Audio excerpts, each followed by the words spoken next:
उत्तरकांड में संत कैसे होते हैं इसका वर्णन किया, और फिर असंत कैसे होते हैं, दुष्ट कैसे होते हैं, इसका भी वर्णन किया है। भगवान ने अपने श्रीमुख से कहा, खल हृदय अति ताप विषेखी, खल हृदय अति ताप विषेखी, जरहि सदा पर संपत्ति देखी, जरहि सदा पर संपत्ति देखी। भगवान कहते हैं दूसरे की संपत्ति को देखकर जो जले,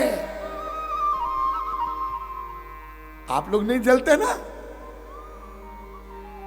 बगल वाले की कोठी को देखकर ऐसी जलन तो नहीं होती है ना कि हमारी तो 1000 गज में ही है, उसकी 2000 गज में है, ऐसा नहीं होता ना। नहीं, आपको नहीं होता होगा, और होता है तो भी छुपा के रखना, कोई बात नहीं, कथा में आते रहो। और जब काहू की देख ही विपत्ति, जब काहू की देख ही विपत्ति, सुखी भये मानहु जग नृपति, सुखी भये मानहु जग नृपति। दूसरे को विपत्ति में देखते हैं, अरे उसका तो जवान लड़का मर गया, अच्छा हुआ, नालायक, बड़ा दुष्ट था, प्रसन्न हो गया। दूसरे की विपत्ति को देखकर, हाँ।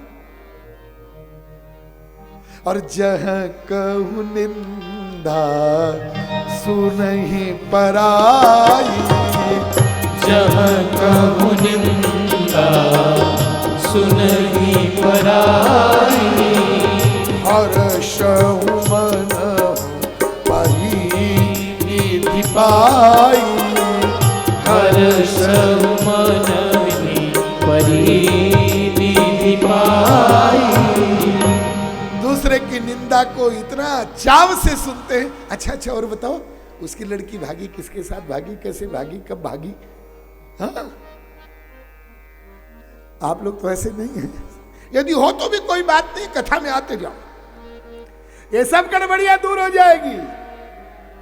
तो इसका तात्पर्य यह है कि तुलसीदास जी ने जो खल वंदना किया है, तो कोई उनमें दोष देखा ऐसा नहीं, इसलिए कि कथा सुनने वाले समझ जाएं कि संत का, सज्जन का ये लक्षण है, दुर्जन का ये लक्षण है।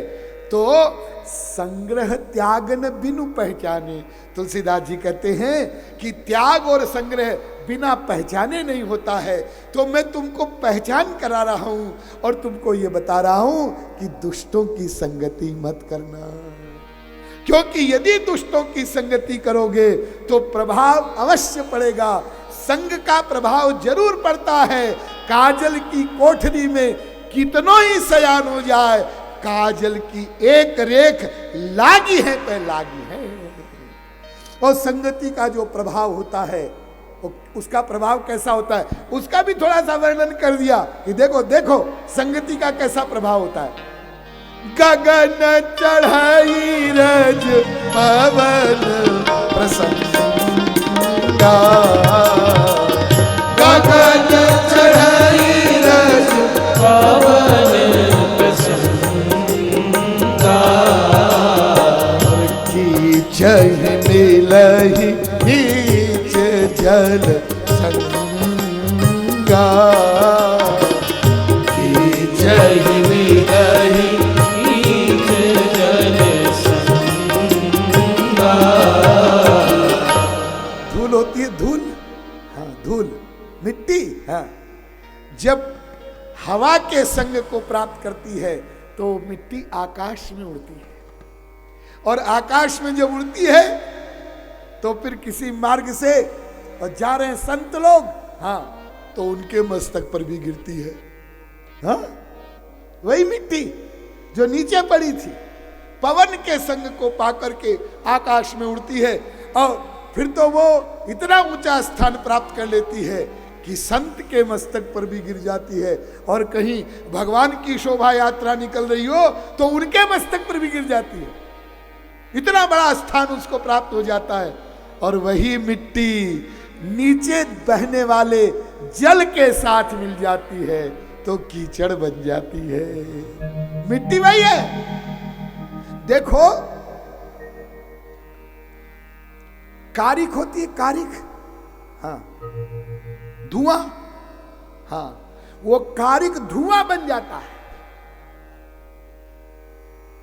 जी हाँ, और वही कारिक, वही धुआं जब स्याही बन जाती, स्याही, अरे काली मां को तो कौन पसंद करता है? लोग कहते ना, अरे उसको तो मुंह लग गई, उसकी तो काली मां, कलंक लग गया, मुंह काला हो गया उसका, काला। और वही काला कारिक जब स्याही बन जाती, स्याही, तो उसी स्याही से, उसी काले से ग्रंथ लिखे जाते हैं, पुराण लिखे जाते हैं। उसी से रामचरितमानस लिखी गई है, प्रिंट हो रही है, और उसी को प्रियाषण पढ़ रहे हैं। ये संग का प्रभाव है। इसलिए सज्जनों का ही संग करना। इस संसार में सज्जन भी है और दुष्ट भी है। ये ब्रह्मा का बनाया हुआ जो जगत है, इसमें जड़ चेतन गुण दोषमय विश्व कीन करतार, संत हंस गुण गही पय परिहरि बारी विकार।